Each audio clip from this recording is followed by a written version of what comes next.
Bismillahirrahmanirrahim. Mnogo je bitno zapamtiti da naše ophođenje prema drugima treba biti zasnovano na pravdi. Vjerujte, ne bi pretjerao ako bi kazao da nam je danas to jedno od najpotrebnijih svojstava. Mogao bi, vjerujte, sad vremena da vam govorim o pokazateljima nepravde u međusobnoj komunikaciji koja je zasnovana na privilegijama. Pa ću prema ovom bratu biti loš zato što ga ne znam. Ali ću prema ovom biti dobar zato što je iz moje stranke. Zato što je iz mog mezheba. Zato što je iz mog džemata. Zato što je i tako dalje. Ne.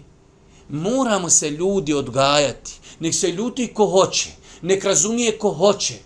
Ali je to islam. To je pravda. To što je ovaj insan moj komšija, a ovaj nije, to ne znači ništa.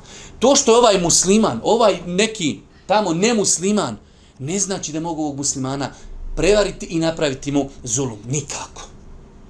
To što je ovaj bogat, ovaj siromašan, nikako ne znači da ovome učinim zulum. To što ovaj možda ruke vezu ispod pupka, a ovaj diže, ovoga ću ja sad načepit sa hudbe ozbog, tup. To što ovaj glasa za stranku za koju ja glasam, a ovaj ne glasa, ovoga ćemo načepit. Allah mi, danas je toliko zuluma i nepravdi, koji je zamotan u celofan raznih nekih tamo, hajde da kažemo, tumačenja. Pa se insan u svome ophođenju prema stvorenjima trudi da bude pravedan. To što je neko nemusliman, nikako ne znači da budem prema njemu nepravedan. Nikako.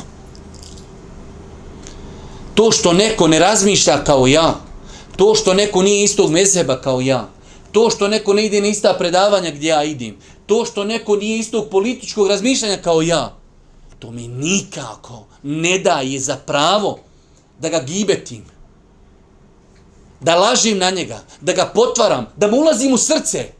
Ja sam ma kaj lik, munafik. Pa brate, daj mi tu spravu, kako ti, čime mjeriš? Na osnovu čega, ba? Zato što ne razmišlja kao ja. Licemjer, kaže. Allah, juče mi čovjek sjedi, juče kod me sjedi. Insan za koji garantujem, ne on već, taj koji njemu govori, ne zna Fatihu. Kaže, Erdogan je, kaže, licemjer, ali pravi licemjer, ne ono licemjer, ono ima neki, ne, pravi munafik. Ja, Allahu dragi, preskočio sebe, ne zna Fatihu, ženu, djecu, rodbinu, prijatelje, čaršiju, Bosnu, preko Bugarske, sve preskočio, do njega tamo odletio. Ali evo, odletio si ti tamo. Na osnovu čega kažeš da je čovjek licemjer? Ama ljudi, nepravda Allah mi. Pa je naše ophođenje prema ljudima zasnovano na pravdi. U datom momentu s čovjekom se ne slažiš. Ali to nije razlog da budem nepravedan prema njemu. Zato Allah dželešanu u Kur'anu suri Maide kaže وَلَا يَجْرِمَنَّكُمْ شَنَآنُ قَوْمٍ عَلَى أَلَّا تَعْدِلُوا اِعْدِلُوا هُوَ أَقْرَبُ لِلتَّقْوَى. To što nekoga ne volite, nemojte da bude razlogom da budete nepravedni. Ne volim, u redu, ali ne mogu biti nepravedan. I'dilu, naredba, budite pravedni. To je, kaže, prava bogobojaznost. Bogobojaznost je da budeš pravedan prema čovjeku kojeg ne voliš. U redu, ne volim te, ali sam pravedan. Neću ti zulum učiniti.